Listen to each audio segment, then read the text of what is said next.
Well, welcome everybody. I want you to imagine that it is 1993 and you're standing on the floor of the New York Stock Exchange and a small group of innovative financial technologists ring the bell that morning for the first time. And what they're launching is relatively unremarkable. It's just a fund, State Street S&P 500 ETF. And in that moment, what feels unremarkable changes the investment markets forever, because that was the first exchange traded fund in the world. And for the first time, ordinary investors could get access to the performance of the entire stock market in one click, efficiently, transparently, and at a fraction of the cost. That world first ETF, that small piece of innovation, reshaped the way the investment markets would operate all over the world. For the next decade, the ETF market grew tenfold, trillions of dollars poured into ETFs. Access, which was previously reserved for institutions, now became mainstream. And now we are standing on the precipice of a similar point in time. The only difference is, this time it's bigger. Because this time we're not talking about the public markets at all. We're talking about the private markets, the fastest growing segment of the investment landscape, where arguably the most exciting, the most interesting companies are being built. And this time, the barriers to innovation is significantly lower than it used to be. With advances in technology, including AI, which we'll get to later on, allowing us to do things in a way that's never been possible before. We're very clear about what that opportunity is. And we're very clear about the role that VentureCrowd will play in the transition from public to private markets. But let's start here.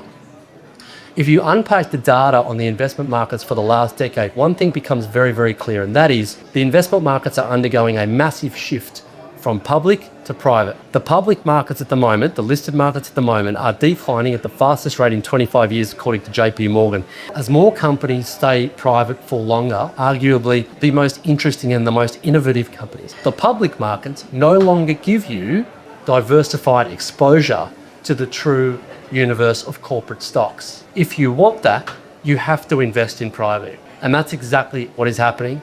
Investors across the spectrum, from retail through to the top end of town, are redirecting capital to the private markets en masse, looking for greater diversification, higher returns, and more direct ESG outcomes. And for that reason, the private markets over the last 2 decades have continued to grow spectacularly.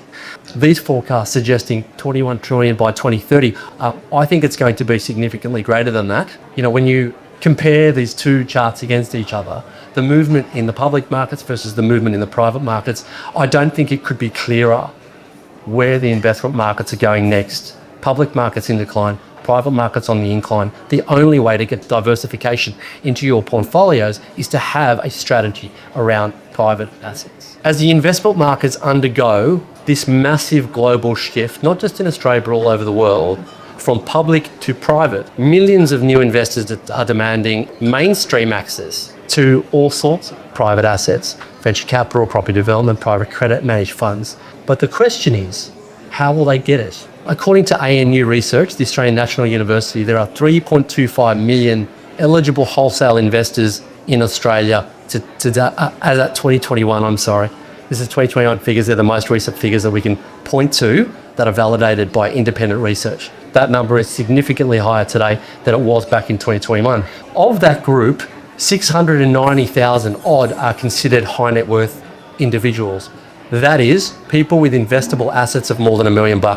Those people typically have access to alternatives. The other cohort is SMSF trustees. There's 1.2 million members managing over 1 trillion Aussie dollars. Their access to alternatives, their access to privates is mixed, but then there's still 1.4 million eligible investors that sit in that group. They're eligible wholesale, but don't have institutional relationships, don't have minimum check sizes that get them in the door. And so the question becomes, as the shift from public to private continues, and as the mainstream demands curated quality private assets, how will they get access? The only way to service that group will be through platform technology. And that is what we have been building for years.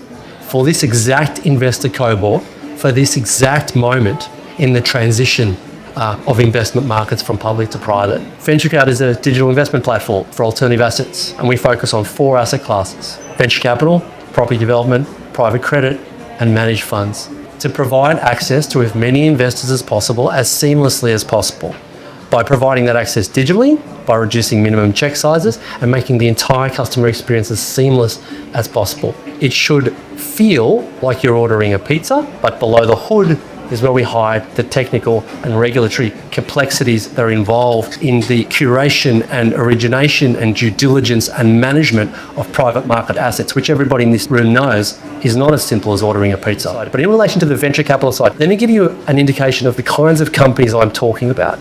This is a company called Ingenic. Ingenic is a cancer therapeutic rolled out of CSIRO. They came to us and raised $5 million within 5 weeks on the VentureCrowd platform. This company is on track to become $1 billion company, but you can't buy Ingenic shares anymore because it's not listed. The only way you could have participated in a company like this would have been to invest early and to invest through platforms. This is 4D Medical, also raised money on the VentureCrowd website and exited by listing on the ASX 18 months later at a 295% return for our investors, which is an exceptional return. You can buy 4D Medical shares now because they're listed on the ASX, but you'll never get the value uplift that was available to you while that company was private. And thirdly, this is Morse Micro. So just recently raised an $88 million round and are now valued at $500 million. Morse Micro now has in it institutional investors at the top end of town, here and globally, as well as major family offices, including the Turnbulls. But when VentureCrowd investors invested in Morse Micro on the platform, it was valued at $40 million. I think it's difficult to dispute the fact that the investment markets, the global investment markets, are moving from public to private. Millions of new mainstream investors will be looking for ways to access private market assets in venture capital, in property development, in private credit, in managed funds.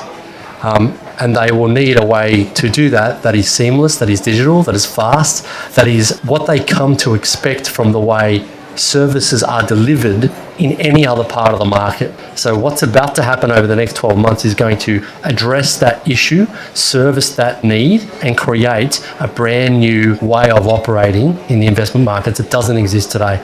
This is a moment where those that see it early will build generational wealth. 12 months from now, this will be an old story. Today, you're at the beginning of something that we think is very, very exciting. You know, there is something really beautiful about democratizing private assets. I came from a relatively modest family as a kid. We didn't have a lot. So the idea of being able to bring to the mainstream the ability to earn the kinds of returns that private assets allow you to generate and to remove those barriers is a very, very exciting personal mission for me. If this resonates for you at all, we invite you to join the team. Thank you so much for coming in. I hope it's been useful. Yeah, thanks. I appreciate it. Not necessary, but thank you.